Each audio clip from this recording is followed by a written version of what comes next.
Alright, ladies and gentlemen, I'm here on the show. And I'm here to talk about some more NBA news. We have a lot to discuss here, a lot of news around the world, of sports. We'll have some wrestling news I want to talk about in the next video after I get done uploading this. My regular news videos, let's just get into it here. So, per Jovan Buha of the Lakers, they have internally discussed the possibility of either landing Trae Young or Damian Lillard. And they got some assets maybe they could trade for him, for one of those two. But they don't have really any assets to trade or that they want to give up. They literally have no assets. And genuinely though, please tell me the scenario that it's going to get the Hawks or Blazers to accept a trade for one of those point guards, one of those star point guards right there. Like, what are you gonna trade? Like, I know the Lakers want a ring that bad, but either one would fit nice to the champ. Would fit nice, maybe could get them towards that championship. But the Lakers want to land everything, but they never want to face reality. I don't know what they're going to trade to get Damian Lillard or Trae Young. They have no one besides AD who would make any of those teams remotely interested. Dame's probably going to stay in Portland. I'll just watch. But if they were to likely land one of these two, I would say Trae Young. Because I don't think Damian Lillard might want to go there. I just don't know. The Lakers would have enough to trade for him. We got some more Lakers news. Some more Lakers. More from Jovan Buha. The Lakers have strong interest in Chris Paul. Quote, another option the Lakers have discussed is signing Chris Paul and retaining D'Angelo Russell to truly solidify their point guard position, according to those sources. Period, end quote. Oh my days. The Lakers have strong interest in everybody. Like, give it a rest. If I was a Lakers fan, I would not want D'Angelo Russell. Like, oh my days. If I was him, I would want D'Angelo Russell out in a heartbeat.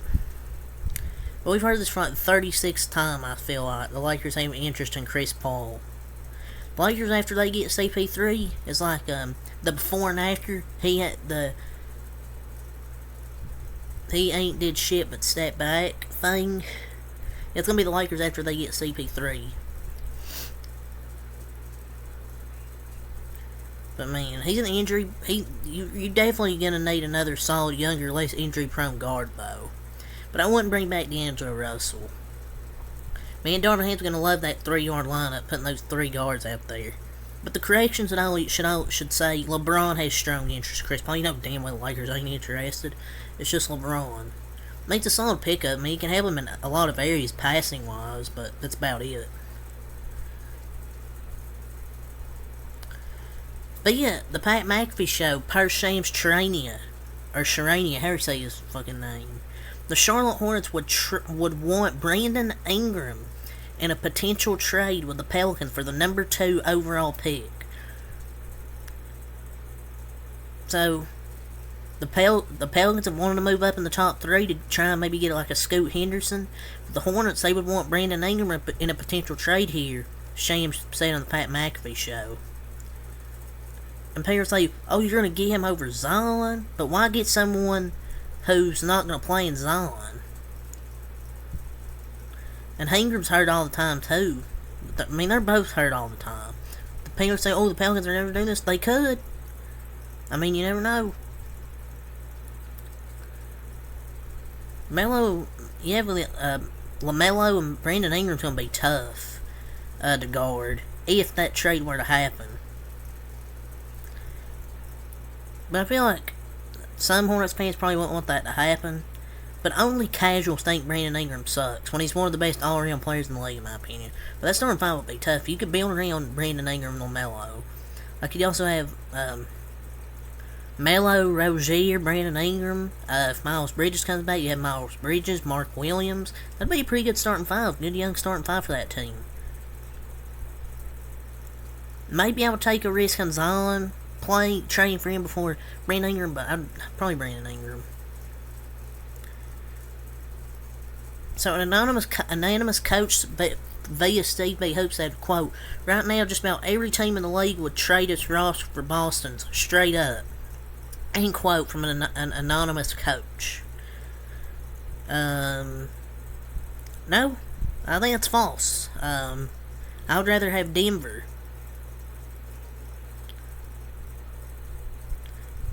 I would say it's just about, I can't read. Imagine having that roster and still folding consistently in the playoffs. And the anonymous coach is Joe Mazzulla, probably. But he probably wants to boost his players' potential trade value, I bet. But they can't even get past the Miami Heat. They have an IQ problem, not a roster problem. Jesus. So, Brian Windhorst on John Morant's suspension via First Take. We'll get to John Morant's game announcement suspension. He said, quote, John Morant is at least looking at $50 million in losses. It's as bad of a penalty as we have seen in the history of professional sports. End quote. That's a lot of money to lose. $50 million he's looking at in losses. That's as bad as a penalty I've ever seen in the history of professional sports. Good God. Maybe that's the only way this thug will learn. That's a lot of money. That's crazy. They always hit you where it hurts, and that's the pockets. But it's 100% deserved, and I'm sure he's fine. The Miami Heat and Milwaukee Bucks are expected to talk with Bradley Beal and his agent. So we talked about the Heat and Bucks are some potential suitors for a Bradley Beal trade, and now they're both expected to talk with his agent for Chris B. Haynes. He's not going to go to the Sixers, most likely, as we reported. I think he's going to go to the Miami Heat. I've said this. I think he's going to go to the Heat because I'm confident he'll pick the Heat over the Bucks. And the Heat do have stuff to offer. People say, "Oh, who could they offer?" They can offer anybody.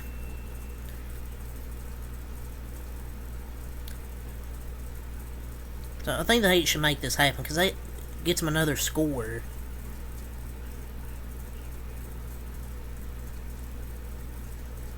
So let's get to the John Morant thing. Breaking news, John Morant's been suspended for 25 games. This was announced at 10:51 this morning. But I feel like that's light work.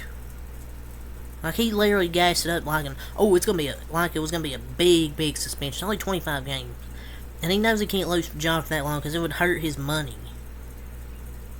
He won't be eligible for any award though. But we'll see. We'll see if John Morant for these 25 games learns his lesson, or will he do it again? That's the average number of games missed anyways by a player. Over a whole season, all that hype for 25 games, and that shit stink. John Morant, quote, he's after the suspension was announced, said, quote, I'm spending the off-season of my suspension continuing to work on my own mental health and decision making, end quote, John Morant. This dude thinks we believe what he's saying. Actions, Brody. Actions are louder than words. He needs to get his act together. We've heard this for the second time. We're not falling for this again, John Morant. But Nike, they're not going to cut their ties with John Morant. End quote. We are pleased that John is taking accountability. Is he now? And prioritizing his well-being. We will continue to support him on and off the court. End quote from Ramona Shelburne.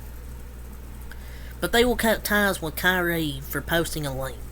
Like, I get it was probably wrong. But honestly, it's just about the money. And his contract was expiring.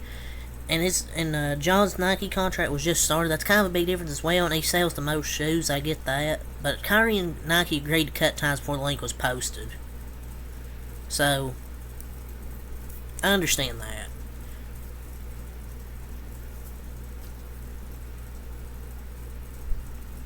And the Trailblazers aren't interested in rebuilding and receiving a haul for Damian Lillard. End quote from Windhorst. They can get a haul for Dame, whatever it is, and they'd have 2 lottery picks to rebuild around. But that is not the direction they're going at all.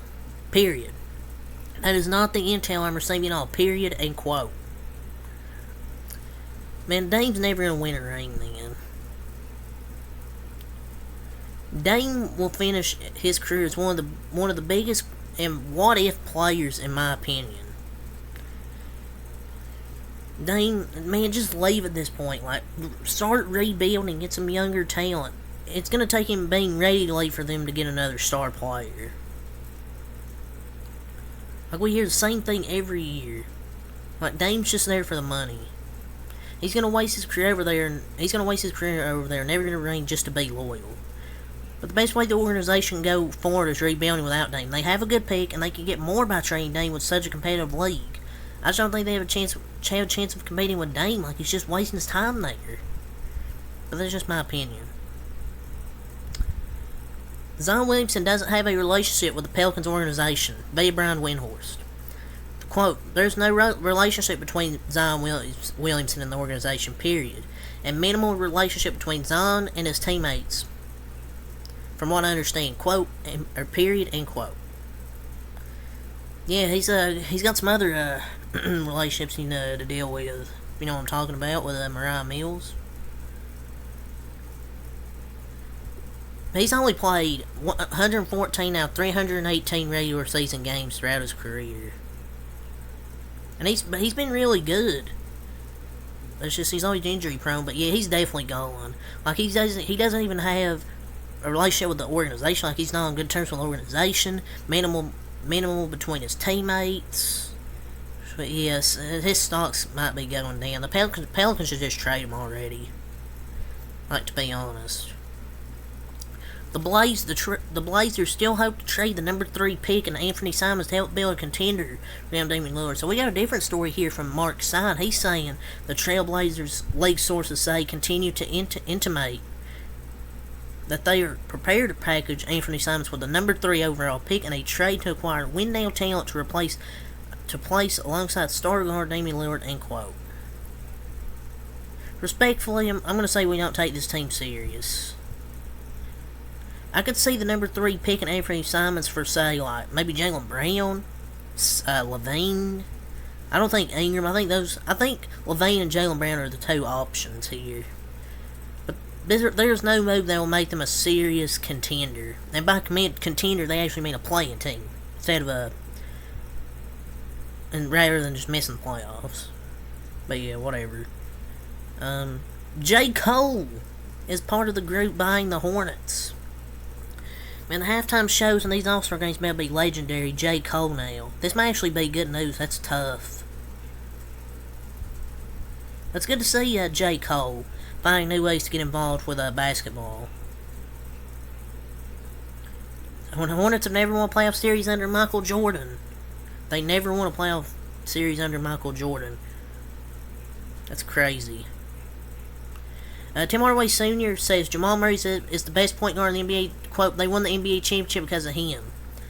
I mean, no, they won because they have the best center and player in the world with Nikola Jokic. Don't get me wrong, I love Jamal Murray. He's a great point guard, but he's not the best point guard in the league. Steph Curry is the best point guard in the league still. The Pelicans are considering the possibility of dealing Zion Williamson to Charlotte for the number 2 pick. LaMelo and Zion for them alley-oops. That would be good. Based on what I'm hearing, yes, the Pelicans are legitimately considering. Doesn't mean they would 100% do it, but they are considering the prospect of trying to assemble a deal for Charlotte's number 2 pick that will feature Zion. LaMelo and Zion, if Zion can stay healthy, that alley-oop duo would be chef's kiss. That would be phenomenal. That's crazy. The Kings have been linked to OG Anunoby and Bradley Beal. OG Anunoby actually makes sense. I would trade, to be honest, you trade for OG, and I think they're good, to be honest. At least in my opinion. But yeah, that's all safe. That's all the NBA. So until next time, I'm Alec a lot. Peace.